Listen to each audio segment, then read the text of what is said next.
You're watching Inside Automotive with Jim Fitzpatrick. Hey everyone, Jim Fitzpatrick. Thanks so much for joining me today. Despite recent cuts to interest rates by the Fed, auto finance rates haven't seen the significance really in the drop of their rates. And many consumers and dealers were hoping for a much bigger rate cut. And those high rates are still affecting both new car dealerships as well as used car dealerships. So joining us today is Scott Dooley, who's the owner of Carbox in Kenosha, Wisconsin. You've seen him here before on CBT News. Want to get an update on how things are moving along at his dealership. So Scott, thank you so much for joining us on the show. Thank you for having me. Sure. So let's talk shop here before we jump into the rate situation. How is your business today? We're doing awesome, man. Right now, subprime is definitely ticking. We get a lot of customers that are coming in for those higher interest rates because they don't really care. They just want to get into a car. So that's a nice piece of business that's happening for us. Prime is definitely dwindling. That's for sure. We're not seeing as many people coming in with those great credit scores. Okay. And why do you think that is? A part of it's probably that interest rate thing that you just talked about. We do get quite a few people that get that interest rate sticker shock and definitely want to turn away a car deal or two here and there. Some people do understand and they come to reality that rates are just pretty dang high. But right now, inventory, anything that's expensive for us, it's not moving right now, unfortunately. Anything that's real cheap, $10K-ish range and under, it's moving for us. Yeah. What would be an expensive car on your lot? Man, as sad as this sounds, probably anywhere around the 17K or higher. And that's not expensive at all. Okay. Yeah. Oh, yeah. Yeah, I think the average price of a used car now is like $27,000 or something, right? Insane. Yeah. Insane. Yeah. We're honestly not even trying to buy some of those cars. And if we were going to buy them, we're going to buy them way behind water.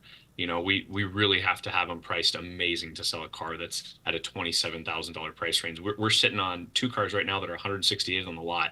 One is usually a very hot car, a purple Dodge Charger. Oh, wow. Yeah. Daytona, 30,000 miles on it. Beautiful car. My God. Mint condition. Yeah. Can't beat it.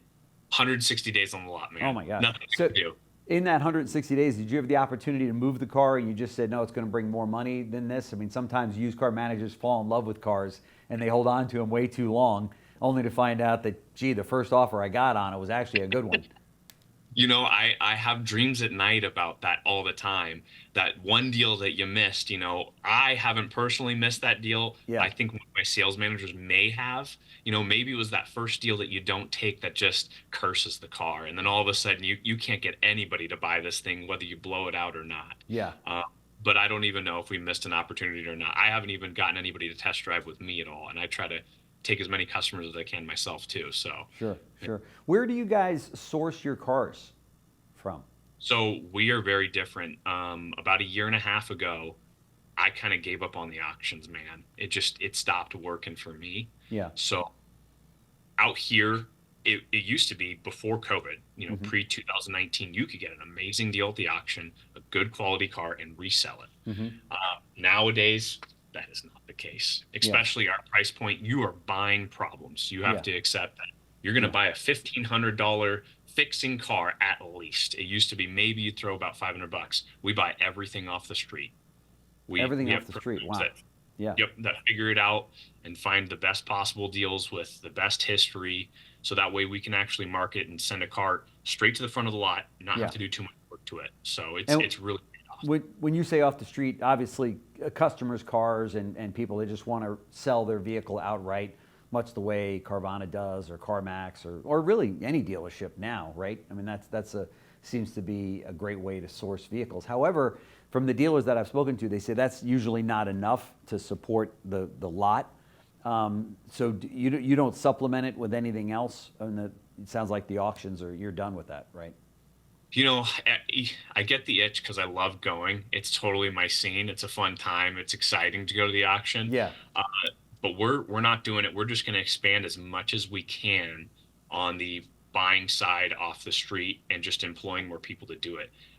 If you don't have enough people, you're probably not going to buy enough cars is usually the issue of what I see. Yeah. Any friends of mine that are in the dealership world, when they ask me how we get so many that way, that's usually the problem. And they're just not willing to employ that department. Sure. You got to have a couple of extra used car managers, whatever you want to call it, Yeah. to go out and go find those cars. Right. And with regard to recon, what does that look like at your store? I mean, you're probably looking for cars that are somewhat frontline ready, but is the recon process pretty elaborate at the store? We use two different programs to make sure that we're staying in line, right? And then obviously you try to keep your costs as low as you can too, and make sure you're buying the right car. So yeah, I mean, we got enough people in the back that it keeps a steady moving back there. I mean, our turn time, I want to say right now, Sam, would be what, 7 days, and it's front lot ready. Okay. Okay, Yeah. cool. Yeah, for sure. And with regard to rates, I mean, obviously we saw the Fed cut the rate. Now I guess it's a couple of months ago, and but has that had much of an impact on? Has that lowered any of the rates from the finance companies? On my end, that's a good question, actually. We're lucky enough that we do so much different business in such a different way. We don't do indirect financing through like DealerTrack or Route One and all those other companies. We literally reach out to one person at one credit union or one bank to try to get us the lowest possible rate. And some reason, that's getting us a little bit better of a rate. Okay. A 1% or 2%. That's our strategy, to keep rates as low as we can for those prime customers to get them to stay with us. Yeah. But there's a lot of sticker shock on interest rates with people. Definitely. I'm not seeing much of a difference really compared to what you said a month ago. Yeah. It hasn't changed much to me. Yeah, that's interesting, right? Because I think a lot of consumers see those headlines of the Fed cutting the rate and they think, oh, rates are lower. Let me run into my dealership here and now's the time to buy the car. But in reality, that's just not the case, right? No, we need a couple more of those announcements for them to get back to where they were. That's for sure. Yeah. Well, in November, the Feds are talking about cutting the rates again. So we'll see if that jump starts anything, Probably not. Yeah. How is your business as it relates to this time last year? Are you above or below what you were doing this time last year? Behind me, it's going to tell you. The more green you see, the better we're doing, and more red you see, the not as good we're doing. But we are ahead by about, I want to say, 7 cars compared to last year's numbers. Okay. So we should probably clear that by about, just given a good end of month, probably by about 20 cars, I'm going to guess. Okay. And where do grosses stand? Are they higher or lower than last year? Man, we're a lot higher, which is really crazy. We go for a very volume-based model just to try to, get people to know us, because we're small independent. That's the hard part about a small independent. No one knows you exist. Right. But grosses have been actually pretty dang good for us. Much, much higher than previous years. That's for sure. That's good. Advertising for dealers is back up high again with many of the dealers that I speak with. It seems like it's taking more money to get that car sold than it did in previous years, especially in recent previous years. Is that the case for you? Are you having to spend more money in marketing those cars?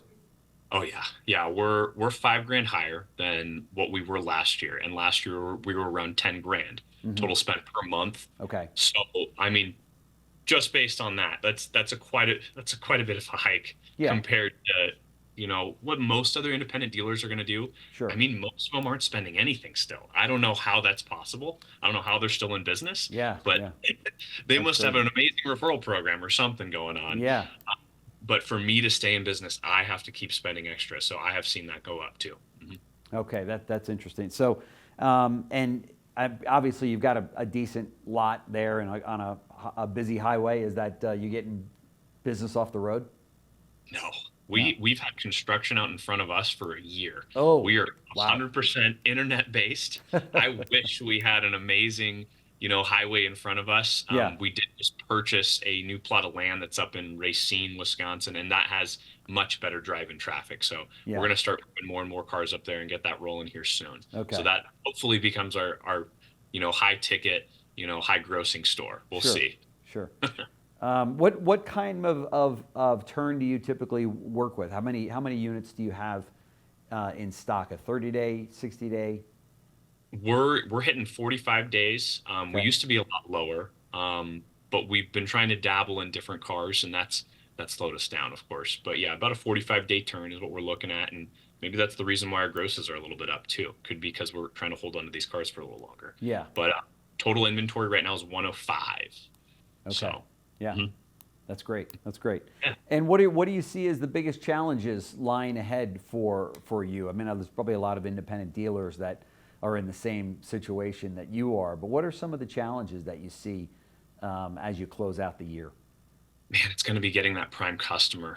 That is our hardest thing. They do not want to come to a dealership that looks like ours. They want to see that big franchise tag on there. Yeah. And it'll forever be our issue until we start looking a little bit more like it. Right. Our guys now dress up a little nicer, which has been pretty cool. So that kind of helps out as well. But just having that image of really like high status professional, maybe like a BMW-esque looking independent lot. Sure. That's what's going to make the difference for us. And we're just not quite there yet. There's not enough money running through this place to make us look that good. So maybe we'll get there someday. Yes, exactly. Yeah. Well, Scott Dooley, owner of Carbox, thank you so much for joining us on the show. I know that a lot of our dealers, especially the independent ones, will get a lot out of your visit with us. So thanks so much. I hope so. Thank you so much for having me. Thanks. Thanks for watching Inside Automotive with Jim Fitzpatrick.